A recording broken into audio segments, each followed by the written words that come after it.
My name is Marcus, and I learned that some neighbors will destroy your peace over the smallest things when Mrs. Hartley decided that 2 inches of fence line was worth $20,000.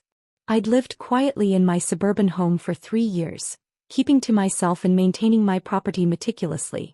The house next door had been empty for months until Mrs. Hartley moved in with her constant complaints and superiority complex. From day one, she made it clear she thought the neighborhood was beneath her standards. She complained to the HOA about everything. My grass being half an inch too long, my garbage cans visible from the street for 30 minutes too long, my car parked incorrectly in my own driveway. The fence dispute started when I decided to replace my aging wooden fence with a modern vinyl one. I had the property professionally surveyed, pulled all necessary permits and hired licensed contractors. Everything was done by the book. But when the fence was completed, Mrs. Hartley marched over with a measuring tape and declared that my new fence was encroaching on her property. "This fence is on my land," she announced, pointing at the pristine white vinyl. "I'm calling my lawyer." I showed her the survey documentation. "Mrs. Hartley, the fence is exactly on the property line. Here's the official survey from last month." She barely glanced at the papers. "I don't care what your fake documents say. I know where my property ends and this fence is stealing my land." What she was actually upset about was that my new fence was 2 inches further from my house than the old rotting fence had been. The old fence had been installed incorrectly 20 years ago, creating a small buffer zone that she'd gotten used to using for her garden overflow. Those 2 inches contained nothing but weeds and old mulch, but to hear Mrs. Hartley tell it, I'd stolen valuable real estate from her. "Move the fence or I'll sue," she threatened. "The fence is legally positioned. I'm not moving it." "We'll see about that." 2 weeks later I was served with papers.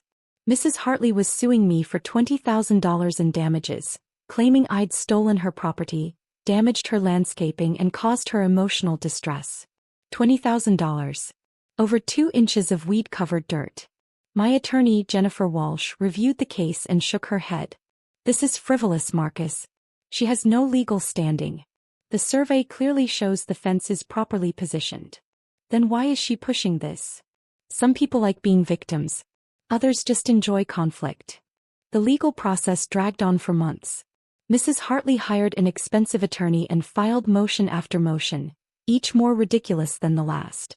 She claimed the fence blocked sunlight to her roses, created drainage issues, and violated some obscure HOA aesthetic guideline. None of it was true, but she was determined to make my life miserable.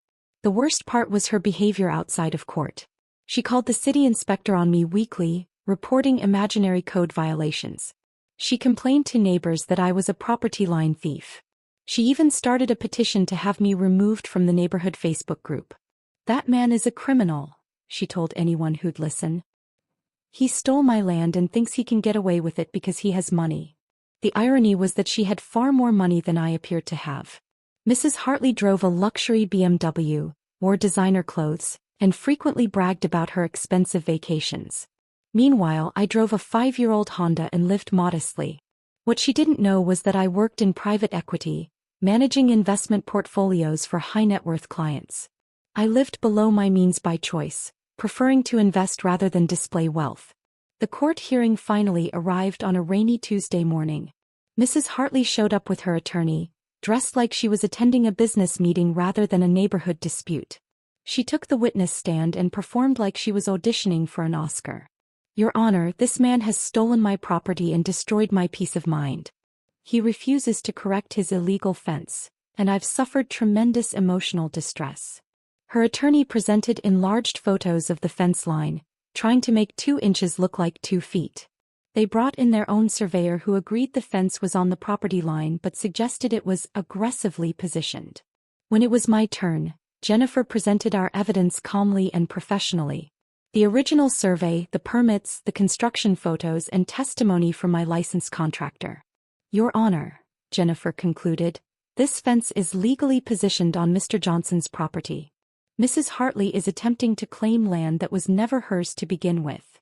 The judge reviewed all evidence and made his ruling quickly. Case dismissed. Mr. Johnson's fence is properly positioned according to legal survey. Mrs. Hartley, this lawsuit was frivolous and you're responsible for Mr. Johnson's legal fees. I expected that to be the end of it. Mrs. Hartley had been ordered to pay my legal costs and hopefully learned her lesson. Instead, she stood up in court and screamed at me across the room. "I'll take everything you have," she yelled as the bailiff approached. "This isn't over. I'll make sure you regret crossing me."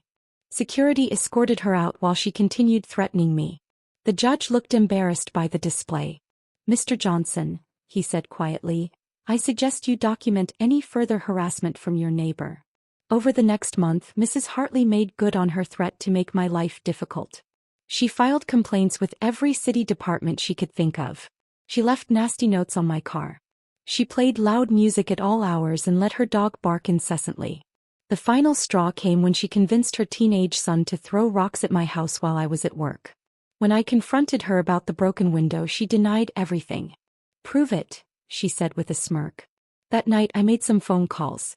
You see, part of my job in private equity involved researching investment opportunities, including distressed assets like troubled mortgages.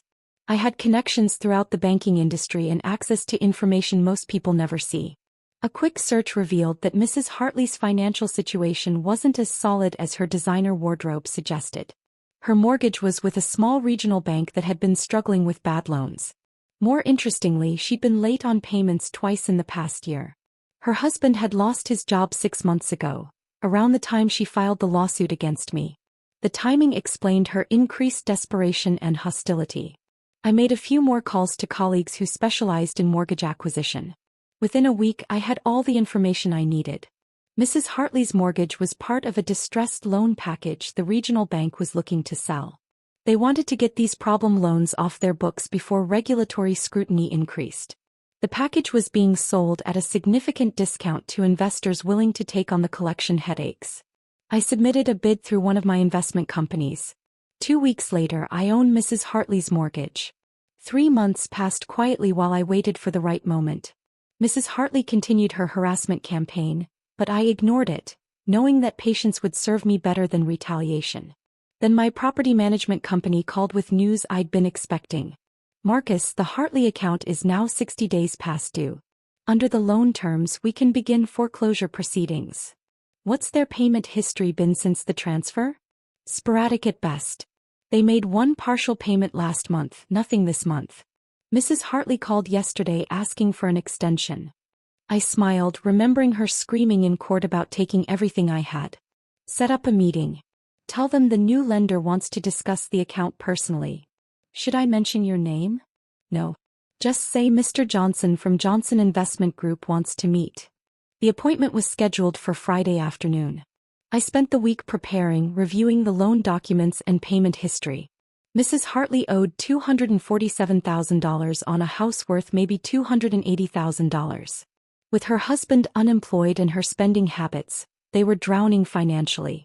Friday arrived with perfect autumn weather. I dressed professionally but not ostentatiously: navy suit, simple tie, leather briefcase. I wanted to look like a serious businessman, not the neighbor she'd been tormenting. At precisely 3 p.m., I walked up to Mrs. Hartley's front door and knocked. She answered wearing yoga pants and an old t-shirt, clearly not expecting anyone important. Her face showed the stress of recent months, dark circles under her eyes, worry lines that hadn't been there before. "Can I help you?" she asked impatiently. "Mrs. Hartley? I'm Mr. Johnson from Johnson Investment Group. We spoke on the phone about your mortgage situation." Her demeanor changed instantly. "Oh. Yes, please come in. I wasn't expecting. I thought we were meeting at your office. I prefer to see properties in person when discussing loan modifications." She led me to her living room, which was expensively furnished but showed signs of financial strain. Several items had price tags from a consignment shop, and I noticed empty spaces where valuable pieces had obviously been sold. "Can I offer you coffee? Water?" "I'm fine, thank you." I sat down and opened my briefcase, pulling out her loan file. "Let's discuss your account status." Mrs. Hartley perched nervously on the edge of her chair. As I explained on the phone, my husband lost his job a few months ago. We're just having a temporary cash flow issue. "I see. Your payment history shows you've been struggling since last spring." "That lawsuit was expensive," she said bitterly. "My neighbor sued me over a fence dispute. Can you believe that? Over 2 inches of property line. I kept my expression neutral. Tell me about that. This horrible man next door built a fence on my property. When I tried to get him to move it, he took me to court with some fake survey. Cost me thousands in legal fees for nothing. That must have been frustrating. Frustrating doesn't begin to describe it. He's been harassing me ever since, trying to drive me out of the neighborhood. I made a note in the file. What's your neighbor's name? Marcus Thompson. Awful man. Thinks he can bully people because he has money. Actually, Mrs. Hartley, my name is Marcus Johnson. But my full name is Marcus Johnson Thompson. She stared at me blankly. I don't understand. I reached into my briefcase and pulled out the court documents from our fence dispute. I'm your neighbor, Mrs. Hartley. The one you sued over 2 inches of fence line. The color drained from her face completely. That's not possible. I'm also the person who now owns your mortgage. Johnson Investment Group purchased your loan from First Regional Bank last month. She stood up shakily, gripping the arm of her chair. You can't be serious. I'm completely serious. You owe $247,000, you're 60 days behind on payments, and I now hold the note on your house. This is harassment. This is illegal. Actually, it's business. Banks sell troubled loans all the time. Your account was part of a distressed asset package. Mrs. Hartley sank back into her chair, the full implications hitting her. What do you want? I want to discuss your options. Foreclosure would be expensive and time-consuming for both of us. You're going to foreclose on my house over a fence dispute? I'm going to make a business decision based on your payment history and current financial situation. The fence dispute is irrelevant. She was quiet for a long moment, processing everything. What are my options? I pulled out a prepared document. Option 1. Bring your account current immediately. That's $4,940 plus late fees. I don't have that kind of money. Option 2. Sell the house and pay off the loan. With current market values, you'd break even or make a small profit. This is my home. I can't just sell it. Option 3. Loan modification. We restructure the payments to something you can actually afford. She looked up hopefully. What would that look like? That depends on your income and expenses. But Mrs. Hartley, any modification would require good faith on your part. What do you mean? I leaned forward. I mean the harassment stops. The complaints to the city stop. The rock throwing stops. You treat me like a normal neighbor instead of an enemy. Her face flushed red. I don't know what you're talking about.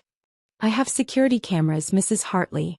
I have documentation of every complaint you've filed, every nasty note you've left, every attempt to make my life difficult. She was quiet for several minutes, staring at the loan documents. Why didn't you just foreclose immediately? She finally asked. Because despite everything, I don't enjoy destroying people's lives.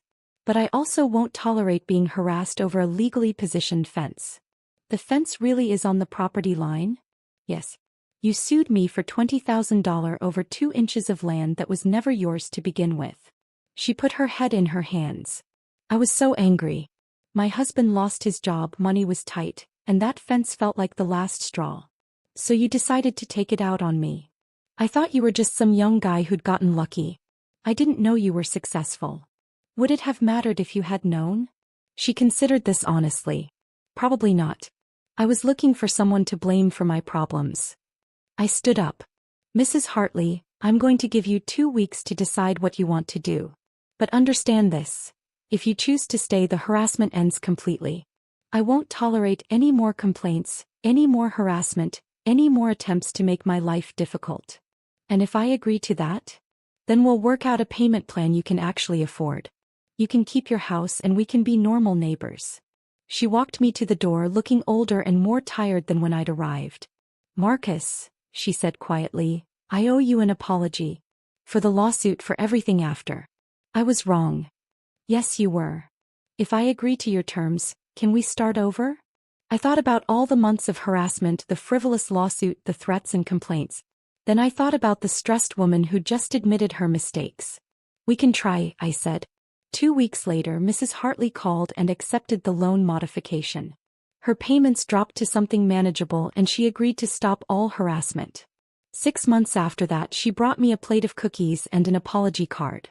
"I wanted to thank you," she said at my door. "You could have destroyed my life, but you didn't. Everyone deserves a second chance, Mrs. Hartley. Please call me Karen." We never became close friends, but we became good neighbors. She learned that assumptions about people's wealth can be dangerous, and I learned that sometimes patience and mercy work better than revenge. The fence still stands exactly where I built it, 2 inches from where her assumptions began.